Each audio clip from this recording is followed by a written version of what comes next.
nouveau bilan lecture et c'est parti.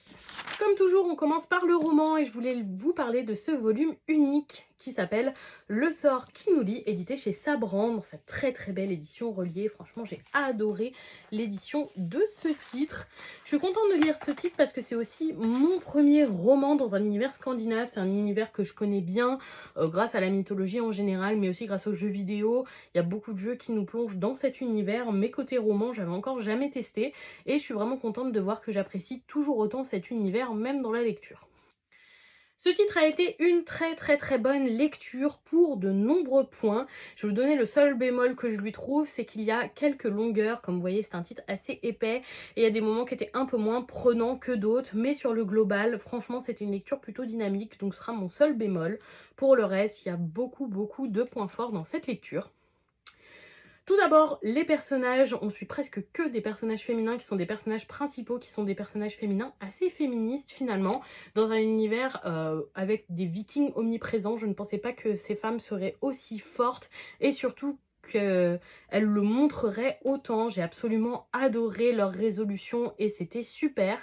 J'ai été extrêmement étonnée d'avoir aussi le sujet de la transidentité avec un personnage qui vient sur le tapis et avec une vision vraiment adorable de la chose. J'ai trouvé ça très étonnant et en même temps très agréable.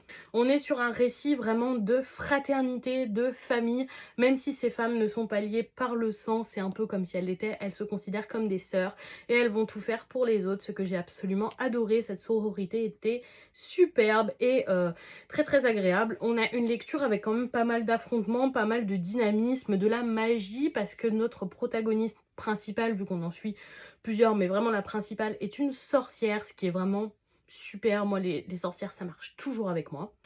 J'ai apprécié l'univers scandinave, même si je trouve qu'il n'est pas toujours hyper accessible sur certains éléments de vocabulaire où il faut parfois faire des recherches. Je trouve que ça manquait un petit peu d'annotation pour ceux qui ne sont pas hyper familiers avec ce type d'univers. Sur le global, ça a été une super lecture et j'ai beaucoup aimé qu'il y ait certains rebondissements que je n'ai pas vu venir, même si le global de l'histoire est assez prévisible vu que c'est un volume unique.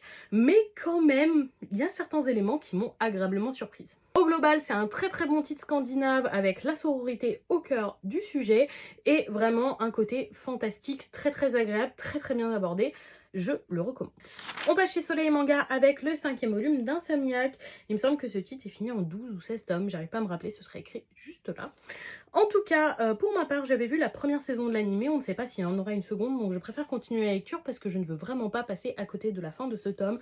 Ce tome correspond environ à l'épisode 11 sur 13 de cette saison que nous avons déjà eu.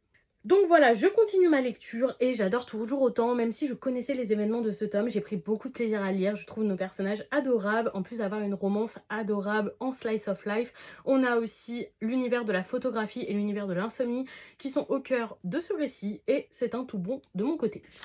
On passe chez Glénat avec le premier et avant-dernier volume de Printemps et Tempête. J'avais entendu beaucoup de bien sur cette romance et je me suis dit pourquoi pas tester, surtout que c'est une série courte. Écoutez, ce premier tome était globalement plutôt agréable, même si je regrette qu'on ait encore une fois cette espèce d'héroïne molle, niaise, influençable, et ce garçon mystérieux qui n'apprécie personne sauf elle. Ce schéma ultra classique qu'on a déjà eu plein de fois, mais c'était une lecture plutôt agréable et vu qu'il ne reste qu'un tome pour finir la série, je pense que je le prendrais. Si ça avait été plus long, je pense que j'aurais arrêté là. On termine ce bilan avec les tomes 4 et 5 de Réflexion édités chez Pika qui me permettent de terminer cette série. Il s'agit donc d'un titre de Case MB et pour moi le moins bon de ces titres.